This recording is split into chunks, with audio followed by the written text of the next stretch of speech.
வணக்கம். தனுசு ராசி ராகு கேது பெயர்ச்சி 2025 எங்களுக்கு எப்படி இருக்கு? இவ்வளோ நாளா ராகு கேது 4ஆம் பாவம் மற்றும் 10ஆம் பாவத்துல இருந்தாங்க. இப்போ நமக்கு 3ஆம் பாவம் மற்றும் 9ஆம் பாவத்துக்கு போறாங்க. இது எங்களுக்கு எப்படி இருக்கும்? ரொம்ப சிறப்பா இருக்கும்.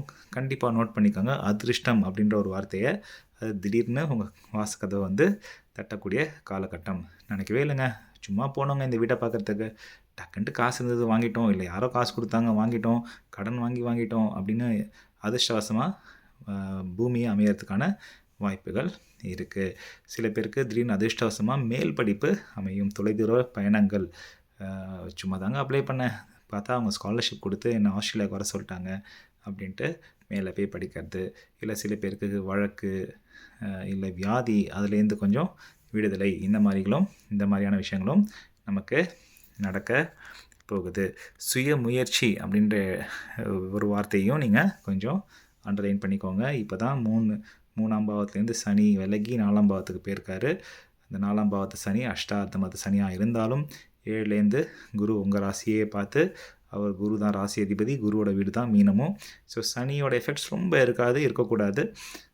ராகு உங்களை கொஞ்சம் லேசி ஆக்கிறதுக்கான வாய்ப்புகள் இருக்குது. கொஞ்சம் சோம்பேறித்தனத்தை கொடுக்கறது, இன்றைக்கி பண்ண வேண்டிய விஷயத்த ஒரு நாள் கழிச்சு பண்ணிக்கலாம் அப்படின்றது, அந்த மாதிரி ஆட்டிடியூடை மட்டும் நம்ம கண்டிப்பாக கைவிடணும். கொஞ்சம் நிறைய சுய முயற்சி போடணும். உழைப்பு கொஞ்சம் நிறையா கொடுக்கணும். நீங்களே ஆக்சுவலாக முயற்சி போடுவீங்க. முயற்சி போட்டோன்னே அடுத்த படிக்கட்டு வந்தோடனே உங்களுக்கு இன்னும் கொஞ்சம் அது ஊக்கமாக இருக்கும். கொஞ்சம் அதனால் ஓடிட்டே இருக்கிற மாதிரி இருக்கும். ஒரு விஷயம் முடியும், இன்னொரு விஷயம் வரும், இன்னொரு விஷயம். அந்த மாதிரி வந்ததுன்னா அது வந்து உங்களுக்கு ஆக்சுவலாக சிறப்பான அம்சம்.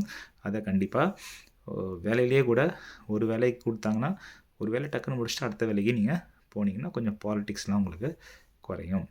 ஃபிசிக்கல் ஆக்டிவிட்டியில் கொஞ்சம் கவனம் செலுத்த வேண்டிய டைம். கண்டதையும் நம்ம சாப்பாட்டு அஜீரணம், வயிறு, இந்த மாதிரி முழங்கால், முட்டு இதெல்லாம் கொஞ்சம் பிரச்சனைகள் வரக்கூடிய காலகட்டங்கள். Physical activity is very important.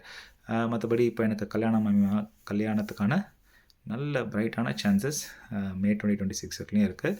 அதுக்கு இந்த ராகு கேது பயிற்சி கொஞ்சம் உங்களுக்கு கண்டிப்பாக கை கொடுக்கும். பொதுவாகவே பார்த்திங்கன்னா ஒரு சிறப்பான ராகு கேது பயிற்சி அப்படின்னே சொல்லலாம். ஜாலியாக இருங்க, என்ஜாய் பண்ணுங்கள், சந்தோஷமாக இருங்க.